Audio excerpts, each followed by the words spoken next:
Hello friends, एक बार फिर से आप सभी का स्वागत है आपके अपने यूट्यूब चैनल एग्जाम प्लेयर में। तो फ्रेंड्स, जैसा कि आपको पता है कि अभी हम लोग क्या शुरू करने वाले हैं भाई साहब। तो अभी हम लोग पढ़ने वाले हैं केमिस्ट्री का चैप्टर नंबर फर्स्ट।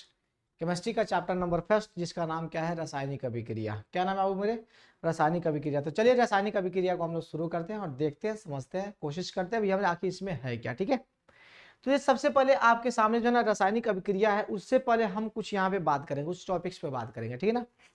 आखिर रासायनिक अभिक्रिया होता क्या है, इस विषय में हम लोग चर्चा करने से पहले यहाँ पर कुछ ऐसे परिवर्तन के बारे में हम लोग देखेंगे, है ना, जिसको हम लोग क्या कहते हैं, रासायनिक अभिक्रिया कहते हैं। ठीक है ना। तो यहाँ पे कुछ परिवर्तन को हम लोग देखेंगे, उसको समझेंगे, फिर हम लोग रासायनिक अभिक्रिया की तरफ हम लोग यहाँ पे बढ़ेंगे। अब परिवर्तन क्या हो सकता है? परिवर्तन आपका रासायनिक भी हो सकता है, परिवर्तन आपका भौतिक भी हो सकता है। अब दो टाइप के परिवर्तन बाबू मेरे होते हैं, होते कि नहीं होते हैं? एक तो रासायनिक परिवर्तन हो सकता है, एक भौतिक परिवर्तन हो सकता है। रासायनिक परिवर्तन कहने का मतलब क्या? उसके गुण में परिवर्तन हो जाना।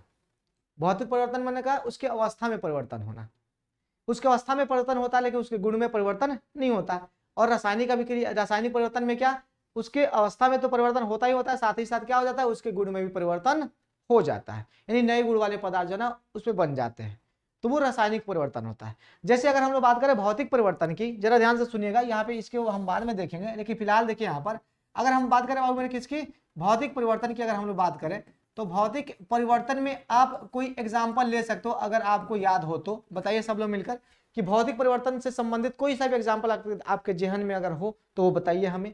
यस कमेंट करिए जल्दी से फटाफट। यस, आप सबको पता है, जैसे मान लो कि पानी से बर्फ बनना है ना, जैसे मान लीजिए कि पानी से क्या हो रहा है, यहाँ पर बर्फ बन रहा है। ठीक है ना, पानी से क्या बन रहा है, यहाँ पर बर्फ बन रहा है। तो पानी से बाबू मेरे बर्फ का बनना क्या हो गया, यह एक भौतिक परिवर्तन होता है। कहोगे गुरुजी कैसे? क्योंकि यहां पर इस पानी के केवल अवस्था में परिवर्तन हुआ है, यानी ये क्या था, पहले पहले ये था द्रव अवस्था में था, और ये अब क्या हो गया, ये अपने ठोस अवस्था में हो गया। समझ रहे हो कि नहीं समझ रहे हो? तो ये द्रव अवस्था में था, ये ठोस अवस्था में था, यहां पर केवल अवस्था में परिवर्तन हो रहा, तो इसको हम लोग क्या कह देंगे, भौतिक परिवर्तन कह देंगे। क्या कहेंगे बाबू इसे हम लोग? इसे हम लोग भौतिक परिवर्तन हम लोग कह देंगे। लेकिन यहां पर एक और एग्जांपल हम लोग लेकर आ रहे हैं, जैसे मान ली कि मोमबत्ती, जैसे मान लो कि यहां पर मोमबत्ती की अगर हम लोग बात कर लेते हैं, मोमबत्ती है ना, मोमबत्ती, मोमबत्ती का जलना अगर हम लोग कह ले सर, है ना, जलना अगर हम लोग कह दे, तो मोमबत्ती का जलना जो है ना, ये किस प्रकार की जो है ना ये परिवर्तन है। मैं आपको अगर बताऊं सर, मोमबत्ती का जलना बाबू मेरे किस प्रकार का परिवर्तन है, या फिर मोमबत्ती का पिघलना आप कह सकते हो, मोमबत्ती का पिघलना। ठीक है ना, मोमबत्ती का पिघलना आप लिख लो, जलना हम बाद में समझाएंगे आपको। ठीक है ना, इसी वीडियो में समझाएंगे, थोड़ी देर में आपको समझाएंगे उसको। मोमबत्ती का पिघलना ये किस प्रकार का है? तो मोमबत्ती का पिघलना भी जो है ना, यह भी एक भौतिक परिवर्तन है। क्यों? क्योंकि यहां पर भी क्या हो रहा है मेरे दोस्त, यहां पर भी बस केवल अवस्था में परिवर्तन हो रहा है, इसके गुण में परिवर्तन जो है वो नहीं हो रहा। मोमबत्ती पिघल के फिर मोमबत्ती ही देगा, बर्फ पिघल के फिर पानी ही देगा, पानी से फिर बर्फ बनेगा, बर्फ से फिर पानी जो है ना वो बन जाएगा। लेकिन बात जब रासायनिक परिवर्तन की हो, बात जब किसकी हो, रासायनिक परिवर्तन की जब बात हो बाबू मेरे, किसकी बात हो, बात जब रासायनिक परिवर्तन की हो, किसकी बात हो, रासायनिक परिवर्तन की जब बात हो बाबू मेरे, तो उसमें क्या होगा समझना जरा ध्यान से। जब बात रासायनिक परिवर्तन की जब आती है, तो इसमें क्या होता है, नए गुण वाले पदार्थ बनते हैं। क्या होते हैं मेरे दोस्त? नए गुण वाले पदार्थ बाबू मेरे बनते हैं ना, पदार्थ भी हमारे क्या होता है, इससे बनते हैं। तो इससे नए गुण वाले पदार्थ जो है ना वो बनते हैं, किसमें, रासायनिक परिवर्तन में। अब कहोगे गुरुजी एग्जांपल बताइए, तो आपके सामने एग्जांपल है, भोजन का पचना। भोजन पचेगा, भोजन पचेगा मेरे दोस्त, तो क्या होगा, नए गुण वाले पदार्थ जो है ना यहाँ पर बनेंगे, है ना, जैसे श्वसन हो गया, लोहे पर जंग लगना हो गया, मैग्नीशियम फीते का जलना हो गया, दही का बनना हो गया, ये सब क्या है, ये सब रासायनिक परिवर्तन के अंतर्गत आ जाते हैं। जैसे मान लो दही से, दूध से दही बनता है, तो दूध का गुण अलग है, दही का गुण अलग है, दूध का गुण अलग है, दही का गुण अलग है। तो जब यहां पर नए गुण वाले पदार्थ का निर्माण होगा ना, तो उस प्रकार के परिवर्तन को हम लोग कह देंगे रासायनिक परिवर्तन। क्या कह देंगे हम लोग उसे? उसे हम लोग रासायनिक परिवर्तन कह देंगे। और वही रासायनिक परिवर्तन जो है ना बाबू, उसी को हम लोग क्या कहते हैं, रासायनिक अभिक्रिया कह देते हैं। क्या कह देते हैं मेरे दोस्त? रासायनिक अभिक्रिया कह देते हैं। उसी रासायनिक परिवर्तन को हम लोग क्या कह देते हैं, रासायनिक अभिक्रिया कह देते हैं। आपके सामने लिखा हुआ है, अब बोलो रासायनिक परिवर्तन रासायनिक अभिक्रिया में आपको अंतर तो समझ में आ ही गया होगा। भौतिक परिवर्तन रासायनिक परिवर्तन आपको समझ में आ गया होगा कि भौतिक परिवर्तन में केवल अवस्था में परिवर्तन होता है और रासायनिक परिवर्तन में नए गुण वाले पदार्थ का निर्माण होता है। नए गुण वाले पदार्थ में भी हमारे क्या होता है, उस पदार्थ का परिवर्तन हो जाता है। चीजें क्लियर, ओके ना, हाँ या ना? हाँ तो शेयर करो, सर शेयर नहीं करना है ना हाँ तो लाइक करो, है ना, चलो बहुत बढ़िया, ठीक है आगे बढ़े। अब सुनिए जरा ध्यान से, अब रासायनिक अभिक्रिया में देखो क्या कहा जा रहा है कि ऐसे परिवर्तन जिसमें नए गुण वाले पदार्थों का निर्माण होता है उसे रासायनिक अभिक्रिया हम लोग कह देते हैं। उसे क्या कहते थे हम लोग, रासायनिक अभिक्रिया कह देते हैं। जैसे यहाँ पे भोजन का पचना, श्वसन, लोहे पर जंग लगना, मैग्नीशियम फीते का जलना, दही का बनना, और भी कई सारे जो ना आपके घर में होंगे भाई, और भी कई सारे जो ना एग्जाम्पल्स हो सकते हैं। आप अपने हिसाब से देख लेना कौन कौन से एग्जाम्पल्स हो सकते हैं जिसमें नए गुण वाले पदार्थ जो ना वो बन रहे हैं। कमेंट बॉक्स में भैया बताना आप हमें। अगला क्वेश्चन देखना, अगला क्या है कि रासायनिक अभिक्रिया की पहचान। रासायनिक अभिक्रिया को हम पहचानेंगे कैसे? अब पहचान का मतलब क्या है गुरुजी, यानी कैसे पता चलेगा कि यहाँ पर रासायनिक अभिक्रिया जो है ना वो घटित हो रही है, यहाँ पर रासायनिक अभिक्रिया हो रहा है, या फिर यहाँ पर रासायनिक अभिक्रिया हुई है, हमें कैसे पता चलेगा? तो उसके लिए हमें कुछ बातों पर ध्यान देना होगा, उसके लिए हमें कुछ बातों पर ध्यान देना होगा, तब जाके हमको पता चलेगा कि अच्छा यहाँ पर रासायनिक अभिक्रिया जो है वो हुई है। कुछ बातों पर अपने को ध्यान देना होगा, और वो बातें कौन कौन से, तो जरा ध्यान से सुनिएगा। जैसे मान लो कि अगर रासायनिक, मान लो कि कोई परिवर्तन अगर हो रहा है तो उस परिवर्तन की स्थिति में, पदार्थ की स्थिति में परिवर्तन हो जाए, बोले तो उसकी अवस्था में परिवर्तन हो जाए, है ना।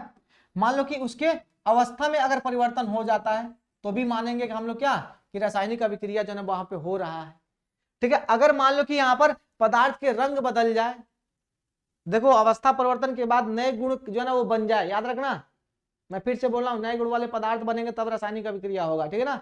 सुनिए, तो अवस्था परिवर्तन के साथ नए गुण वाले पदार्थ बने, है ना, तब की बात हो रही है। तो पदार्थ की स्थिति में परिवर्तन बोले तो अवस्था में परिवर्तन हो सकता है रासायनिक अभिक्रिया के दौरान, या भी पदार्थ के रंग जो है ना वो बदल सकते हैं, या फिर वहां से उष्मा का उत्सर्जन हो सकता है, या फिर उसमें उष्मा का अवशोषण हो सकता है, या फिर वहां पे गैस का उत्सर्जन हो सकता है। क्या हो सकता है यहाँ पे, गैस का उत्सर्जन हो सकता है, समझ रहे हो, विकास भी कर सकते हो लेकिन उत्सर्जन अपना सटीक है तो समझ लेना। और प्रकाश का भी यहाँ पे क्या हो सकता है, उत्सर्जन वायु में हो सकता है, समझ रहे हो ना। तो यहाँ पे गैस का भी उत्सर्जन हो सकता है और प्रकाश का भी उत्सर्जन वायु में हो सकता है। अगर इतनी सारी कारक भैया हमारे अगर हो रहे हैं, इतनी सारी घटनाएं जो है घटित हो रही है अगर किसी परिवर्तन के दौरान, तो हम समझ लेंगे रासायनिक अभिक्रिया यहाँ पर हुई है, यहाँ पर रासायनिक अभिक्रिया हुई है, यहाँ पर मार काट जना हुआ है कि नहीं है। अदरवाइज खून बहे ही ना तो कैसे पता चलेगा कि यहाँ पे मार काट हुआ है कि नहीं है। तो खून बहना जरूरी है मार काट के लिए चल मेरे भाई इसको समझना। तो यहाँ तक चीजें क्लियर ना। तो इसमें हम लोग क्या कहेंगे मेरे दोस्त कि यहाँ पर मामला वही है, बस कुछ ना कुछ परिवर्तन दिखना चाहिए, ठीक है, जिससे नए गुण वाले पदार्थ जो बने उसमें कुछ ना कुछ परिवर्तन अपने को दिखना चाहिए, तब हमें पता चलेगा अच्छा रासायनिक अभिक्रिया जो ना वो हुई है। अब बात है मेरे दोस्त, ठीक है रासायनिक अभिक्रिया में जो भाग लेते हैं ना उसे हम लोग अभिकारक कहते हैं। दो प्रकार के टर्म्स जो है ना रासायनिक अभिक्रिया में भी हमारे आते हैं, एक तो जो उसमें भाग लेते हैं उसे हम लोग अभिकारक कहते हैं, और जो परिणाम स्वरूप जिसका निर्माण होता है उसे हम लोग उत्पाद कहते हैं। जैसे देखिए ना यहाँ पर सब लोग देखिए ना, ध्यान से देखिए ना, अभिकारक की परिभाषा की अगर बात करें तो ऐसे पदार्थ जो किसी रासायनिक अभिक्रिया में हिस्सा लेता है, भाग लेता है।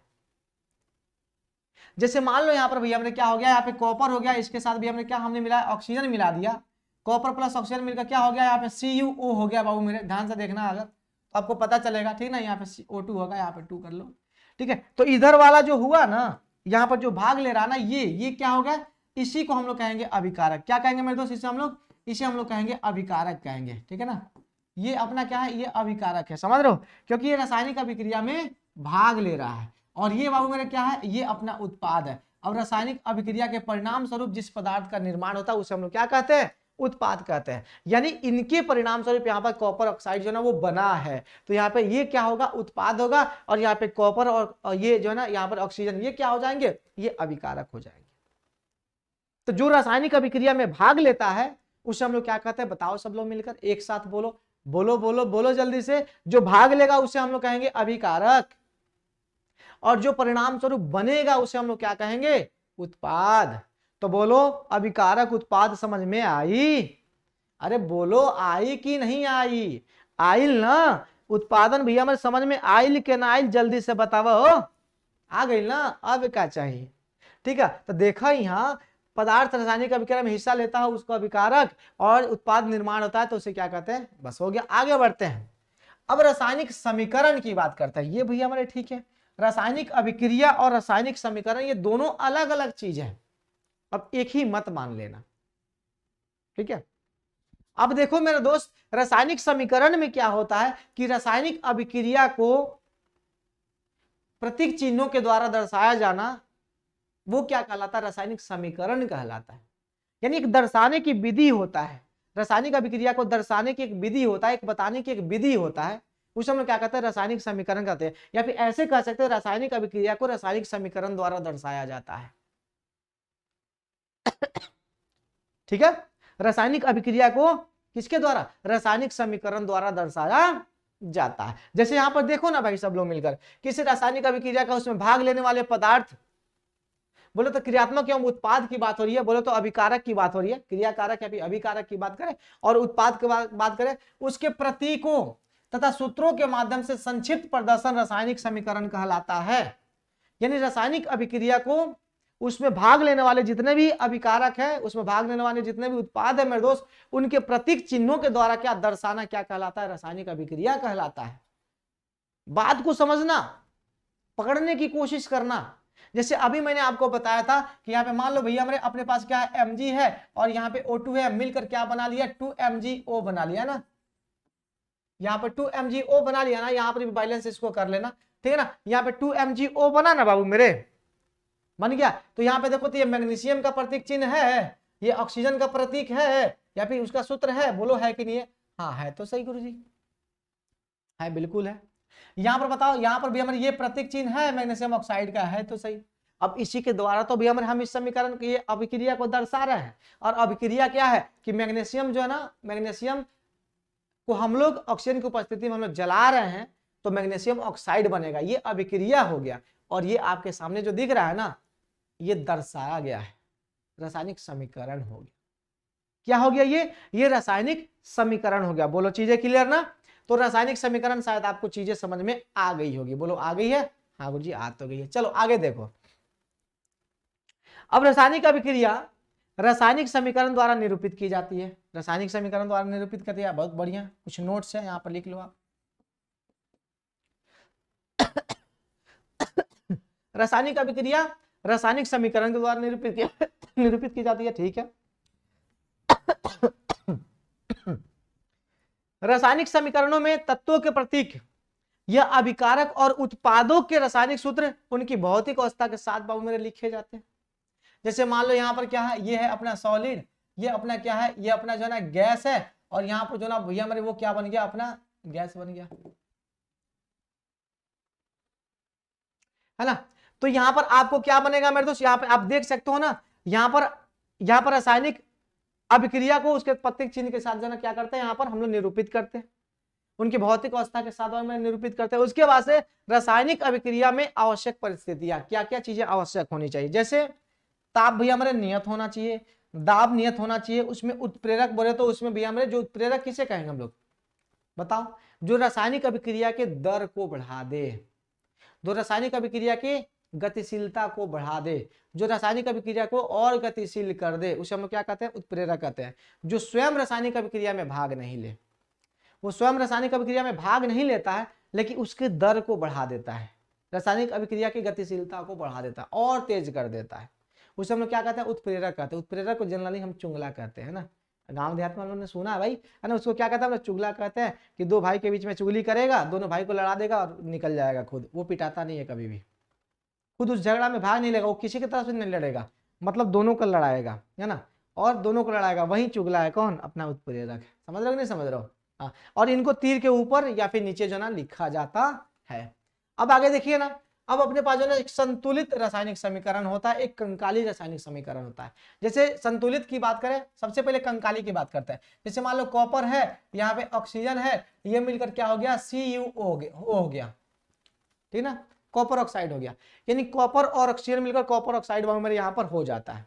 ठीक है, हो गया, अच्छी बात है, हो गया, नो डाउट, कोई दिक्कत नहीं है। तो जब यहाँ पर कॉपर और ये ऑक्साइड यानी कॉपर को जो है ना ऑक्सीजन की उपस्थिति में हम दहन कर रहे हैं तो कॉपर ऑक्साइड बाबू अपने को मिल रहा है, यानी कॉपर के ऊपर काली परत जो है ना वो जम गई है। ठीक है, तो ये किस प्रकार की जो है ना ये रासायनिक अभी ये समीकरण है, तो ये कंकाली है। कैसा है? कंकाली है। कंकाली कहने का मतलब ये संतुलित नहीं है। वैसे रासायनिक समीकरण जिसमें अभिकारक और परमाणु, अभिकारक और उत्पादों में है ना, अभिकारकों और उत्पादों के परमाणु संख्या जो है ना वो क्या हो, संतुलित नहीं हो, वो कंकाली होता है। और संतुलित की बात करें तो संतुलित में मान लो कि हमारे यहाँ पे 2 ऑक्सीजन है, इधर कितना हो जाएगा, इधर भी 2 ऑक्सीजन है, तो यहाँ पे 2 लगा लीजिए, यहाँ पे 2, यानी 2 कॉपर हो गया, 2 ऑक्सीजन हो गया, बात खत्म, अब संतुलित हो गया। इधर 2 कॉपर तो इधर भी 2 कॉपर है, इधर 2 ऑक्सीजन है तो इधर भी 2 ऑक्सीजन है, देख लो 2 से इसमें गुना किया जाता है ना, 2 गुना हो गया, तो ये क्या हो गया, अब ये संतुलित हो गया। ठीक है, तो चलिए संतुलित रासायनिक समीकरण को थोड़ा सा देखते हैं, सुनिएगा। ऐसे रासायनिक समीकरण जिनके दोनों पक्षों में प्रत्येक तत्व के परमाणुओं की संख्या क्या हो मेरे, बराबर हो, उसे हम लोग क्या कहते हैं, संतुलित रासायनिक समीकरण कहते हैं। यानी वैसे रासायनिक समीकरण जिसमें दोनों पक्षों में यानी अभिकारक वाले भाग में भी और उत्पाद वाले भाग में भी, जैसे यहाँ पर अभिकारक वाले भाग में कॉपर 2 है तो इधर कॉपर 2 है, ऑक्सीजन इधर 2 है तो ऑक्सीजन इधर भी 2 है, यानी कहने का मतलब दोनों पक्षों में जब परमाणुओं की संख्या क्या हो जाएगी, समान हो जाएगी, बराबर हो जाएगी, तब हम कह देंगे कि वो संतुलित रासायनिक समीकरण है। बोलो क्लियर, हाँ या ना बोलो भाई सब लोग मिलकर, अरे कुछ बोलो, बोलबा जा कि ना बोलबा जा, जल्दी से बताओ, बोलबा जा कि ना बोलबा जा, बोला, हाँ गुरु जी बोलब जा, बिल्कुल बोलब जा। तो सुनिए जरा ध्यान से, अब यहां पर बात करते हैं ना सब लोग मिलकर। अब यहां पर देखिए संतुलित रासायनिक समीकरण का महत्व तो क्या है। सबसे पहला चीज, बहुत बढ़िया है भाई, आखिर हमें आपसे पूछा जाएगा प्रश्न कि आखिर रासायनिक समीकरण को संतुलित करने की आवश्यकता क्यों है, काहे संतुलित करेंगे भाई हम, काहे संतुलित करेंगे, तो इसको ऐसे समझिएगा, इसको ऐसे समझिएगा। मान लो कि आपको हम बार बार एग्जांपल देते हैं कि आपको मान लो कि 2 kg हमने आटा दे दिया, ठीक है, और आपको 3 kg जो है ये 2 kg में भैया मान लो कि 1 kg हम चीनी दे दिए है ना, और 1 लीटर जो है ना पानी दे दिए, और भी हमने मान लो कि 1 लीटर जो है ना हम मान लो कि आपको तेल दे दिए है ना, क्या दे दिए, ऑयल दे दिए, ठीक है, ये 1 kg चीनी हो गया, ठीक है, और ये क्या हो गया, पानी हो गया, समझ रहे हो कि नहीं समझ रहे हो, ये पानी हो गया, ठीक है, पानी हो गया, और ये क्या हो गया, आटा हो गया, आटा या फिर मैदा जो भी कहो, ठीक है ना, इतना सारा चीज हमने आपको दे दिया। अब कह दिए भैया हमारे आप बनाओ, तो जब इतना सारा आप पदार्थ बनाओगे, मतलब आप कोई सा भी प्रोडक्ट बनाओगे तो कितने केजी का होगा, तो 2 1 3 1 4 1 5 केजी का, लगभग कितने केजी का होगा, 5 केजी का होगा, अगर पूरा जल के मिल गया उसमें तो। अब इस कंडीशन में आपको धुएं का भी वजन देखना है, जो तेल गर्म होकर जो बाहर निकला उसका भी वजन थोड़ा सा देखना होता है, कितना जला वो भी देखना होता है, तो उन सब चीज को थोड़ा सा जोड़ करके आपका टोटल उत्पाद कितना होगा, 5 केजी का ही ना होगा, कितने केजी का होगा, 5 केजी का होगा, होगा कि नहीं होगा, होगा ना। तो वही वाला मामला है, तो संतुलित करना होगा मेरे यहाँ पर क्यों, द्रव्यमान को संरक्षित करना है ना, द्रव्यमान संरक्षण के नियम को क्या करना है, फुलफिल करना, संतुष्ट करना है, इसीलिए रासायनिक समीकरण को क्या करना होता है, संतुलित करना होता है। जैसे पढ़िए ना यहाँ पर, किसी भी रासायनिक अभिक्रिया में द्रव्यमान का ना तो निर्माण होता और न ही विनाश होता, मतलब ये कि अब यहाँ पर 5 किलो हमने आपको सामान दिया है तो प्रोडक्ट भी 5 केजी का ही होगा, प्रोडक्ट कभी भी 6 केजी का नहीं होगा, नहीं 7 केजी का होगा। अगर 5 केजी हमने आपको सामान दिया है तो आप वस्तु कितने का बनाओगे, 5 केजी का ही ना बनाओगे, या फिर जो भी वस्तु का निर्माण होगा वो 5 केजी का ही ना होगा, वहां पर 6 केजी का तो नहीं हो जाएगा, 10 केजी का तो नहीं हो जाएगा ना, वहां पर 1 केजी भी ज्यादा नहीं बढ़ेगा। अगर आप बढ़ाते हो तो घर से कुछ मिलाओगे उसमें तब बढ़ेगा घर से कुछ मिलाओगे तब बढ़ेगा, लेकिन हमने जितना दिया है सामान आप उतना ही का बनाओगे, उतना ही बनेगा। कहोगे गुरुजी आपने सामान 5 किलो दिया, हम कहेंगे 10 किलो दो आप, क्योंकि हम 5 किलो दिए हैं तो उसका क्या दोगुना बना के नहीं दोगे, तो कहो गुरुजी हाँ 5 किलो सामान दिए 10 किलो हम देंगे, मजाक चल रहा है हाँ ऐसा मन में चलेगा ना जी कि 5 किलो सामान है तो 10 किलो कैसे दे देंगे हम, क्लियर ना, इतनी सी तो बात है, समझ लो इसको। तो इसलिए द्रव्यमान संरक्षण के नियम को संतुष्ट करने के लिए भी हमारी ये जरूरी है। और द्रव्यमान संरक्षण का नियम क्या कहता है कि किसी भी रासायनिक अभिक्रिया में द्रव्यमान का ना तो निर्माण होता है और ना ही विनाश होता है। रासायनिक अभिक्रिया के पहले बोले तो अभिकारक एवं उसके पश्चात बोले तो उत्पाद, प्रत्येक तत्व में परमाणुओं की संख्या क्या ना समान होनी चाहिए, तब हम कहेंगे द्रव्यमान संरक्षण के नियम जो है वो संतुष्ट हो गया, अब समीकरण संतुलित है, इसका मतलब समीकरण अब सही हो गया, ठीक है ना। बात क्लियर ना। तो देखो यहाँ पर दूगो दूगो द्रव्यमान भैया, इसके दोनों के भैया में द्रव्यमान सेम होंगे, इधर वाले का इधर वाले का और इधर वाले का इधर वाले का, दोनों का सेम होंगे। बात खत्म। कितनी सी बात आपको समझ में आ गई? अगर आ गई है तो हाँ बोलो, हम आगे बढ़ते हैं, ठीक है ना। अब देखो जरा ध्यान से, अब यहाँ पर रासायनिक समीकरणों को चरणबद्ध संतुलित करना। रासायनिक समीकरण को चरणबद्ध संतुलित करने का मतलब जानते हो, इसको आप जनरली भाषा में जानते हो हीट एंड ट्रायल मेथड। यानी हीट एंड ट्रायल मेथड क्या कहता है, स्टेप बाय स्टेप जो है किसी भी समीकरण को क्या करना, संतुलित करना, स्टेप बाय स्टेप। तो जब आपसे कहेगा कि हीट एंड ट्रायल मेथड से निम्नलिखित समीकरणों को हल करें, सॉरी संतुलित करें, तो आप हीट एंड ट्रायल मेथड का इस्तेमाल करोगे। अदरवाइज आप ऐसे जो है दिमाग लगा देना, है ना। ऐसे दिमाग लगाने का मतलब क्या, कि कोई समीकरण दिया है उसको डायरेक्ट जो है ना आप बैलेंस कर देना। क्या भाई, अगर कोई आपको समीकरण दिया है उसको क्या करोगे, डायरेक्ट जो है ना वो बैलेंस मेरे आप कर देना। तो उसको भैया मेरे डायरेक्ट यहाँ पे रख के बैलेंस करना। अच्छा दूगो इधर है तो दूगो अगर इधर रख देंगे तो क्या हो जाएगा, नहीं तो गड़बड़ हो जाएगा। लेकिन फिर यहाँ पे 3 गो यहाँ पर भी है तो यहाँ पर 2 गो हो जाएगा, 3 2 5, ऐसे जो है ना कैलकुलेशन करते हैं ना हम लोग, ऐसे दिमाग लगा के संतुलित कर देना और दोनों तरफ परमाणुओं की संख्या गिन लेना। लेकिन हीट एंड ट्रायल मेथड की जब बात करें तो ऐसे स्टेप बाय जो है ना लिख कर करना। जैसे मान लो चरण फर्स्ट में, तो सबसे पहले रासायनिक समीकरण लिखकर प्रत्येक सूत्र के और जो ना बॉक्स बना लेना है अपने को। मान लो कि अपने को Fe प्लस H2O इसको क्या करना, अपने को संतुलित करना है, ठीक है ना। Fe प्लस H2O ये बनाता है Fe2O3 प्लस H2 बनाता है। तो सबसे पहला काम इनके चारों तरफ क्या करना है, अपने को बॉक्स जो है ना वो घेर लेना है। याद रखिएगा, संतुलित करते समय बॉक्स के अंदर कुछ भी परिवर्तन नहीं करना है। बॉक्स बनाने का पीछे कारण है, जैसे मान लो कि यहाँ पर हमें बॉक्स बना देना इस प्रकार से, हमने क्या किया, यहाँ पर बॉक्स बना दिया। हम आगे दिखाएंगे आपको। इस बॉक्स के घेरने का मतलब समझ रहे हो, इस बॉक्स को घेरने का मतलब ये है कि इसमें बाबू मेरे आपको कुछ भी छेड़छाड़ नहीं करना है। अंदर में कोई नहीं, जो भी गुणा करना है, भाग करना है, घटाव करना है, कुछ भी करना है इसके बाहर करेंगे, अंदर कुछ भी नहीं करेंगे। बोलो समझे, अंदर के भैया हमारे परमाणु में किसी प्रकार का कोई छेड़छाड़ नहीं होगा, जो भी गुना करना होगा बाहर ही करेंगे हम लोग, ठीक है ना। जैसे देखिए अब बॉक्स बाबू मेरे हमने कर लिया, बॉक्स घेर लिया। अब बॉक्स घेरने के बाद हम लोग को क्या करना है, दूसरा चरण में समीकरण में उपस्थित विभिन्न तत्वों के परमाणुओं की संख्या को नोट कर लेना है।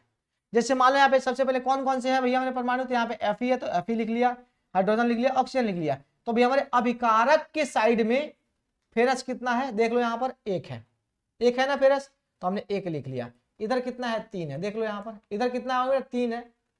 एक मिनट रुको रुको, इधर मेरे 2 ही ना होगा, Fe3O4 होगा। देखो यहाँ पर ये गलती मैंने, Fe3O4 होगा ये, ठीक है ना।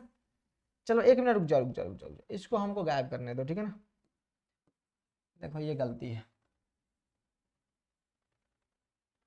ठीक है ना, इसको सुधारने दो हमको, इस समीकरण गलती है।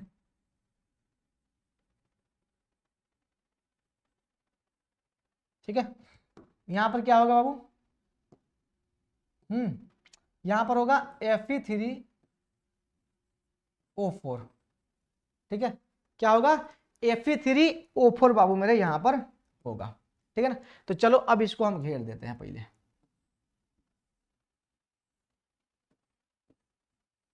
चलो घेर दिया हमने। अब बाबू मेरे फेरस यहाँ पे कितना है देख लो जल्दी से, तो उधर कितना है, 3 है। हाइड्रोजन बाबू इधर कितना है, हाइड्रोजन इधर 2 है और इधर हाइड्रोजन कितना है, 2 है। तो इधर भी 2 है, इधर भी 2 है, ये दोनों संतुलित है। चलो इधर देखो, इधर ऑक्सीजन कितना है, 1 है, इधर 4 है। तो देखो यहाँ पर इधर बाबू मेरे कितना है, इधर 1 हो गया और उधर कितना हो गया, 4 हो गया।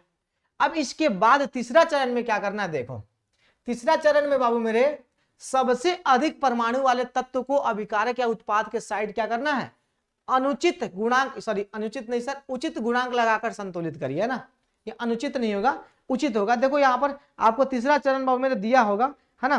करने से पहले आपको सबसे अधिक परमाणु भैया मेरे क्या करना है आपको, है ना, इसमें साइड की अनुचित नहीं सर, उचित, है ना, उचित उचित उचित, ठीक है, उचित गुणांक लगाकर संतुलित कीजिए। सबसे पहला काम क्या करोगे, जो सबसे ज्यादा, जिसका परमाणु संख्या जो है ना सबसे ज्यादा था, जैसे मान लो यहाँ पर किसका था सबसे ज्यादा, तो सबसे ज्यादा किसका था, ऑक्सीजन का था। तो सबसे पहले हम लोग ऑक्सीजन को संतुलित करने की कोशिश करते हैं। तो देखो इसमें क्या था मेरे, इसमें बॉक्स था, ठीक है ना, इसमें क्या था मेरे, इसमें बॉक्स था, इसमें क्या था, इसमें बॉक्स था, इसमें क्या था, इसमें बॉक्स था, बॉक्स को मत भूल जाना, ठीक है ना। अब सुनो, हमने क्या कहा था, बॉक्स में मेरे छेड़छाड़ नहीं होगा, और सबसे ज्यादा किसकी परमाणु संख्या, ऑक्सीजन की है, तो अपने को ऑक्सीजन को संतुलित करना है।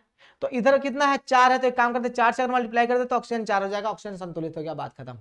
लेकिन जैसे हमने ऑक्सीजन को संतुलित किया तो हमने देखा यहाँ पर कितना हाइड्रोजन जो है ना भैया हमने वो कितना हो गया, 8 हो गया।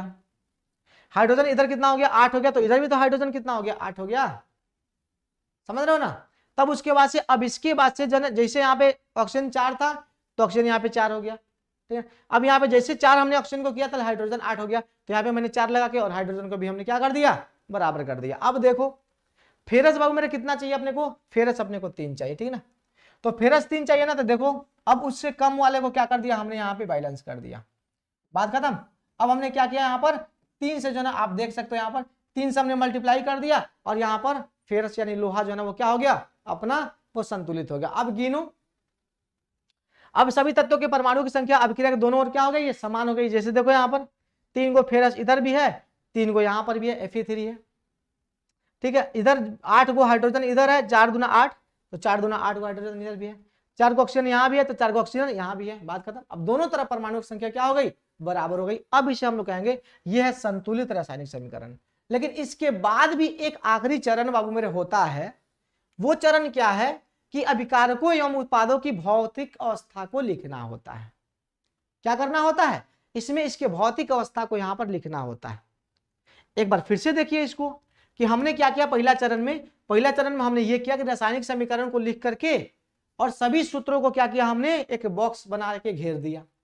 हमने बॉक्स में बाबू मैंने जैसे ही इसको घेरा तो अब इसमें देखना है कि अब देना किस अभिकारक के साइड में कितना परमाणु संख्या है सभी तत्वों का, और उधर कितना है उत्पाद की तरफ, दोनों को हम लोग क्या करना है, एक बॉक्स में इस प्रकार से लिख लेना है सेकंड चरण में।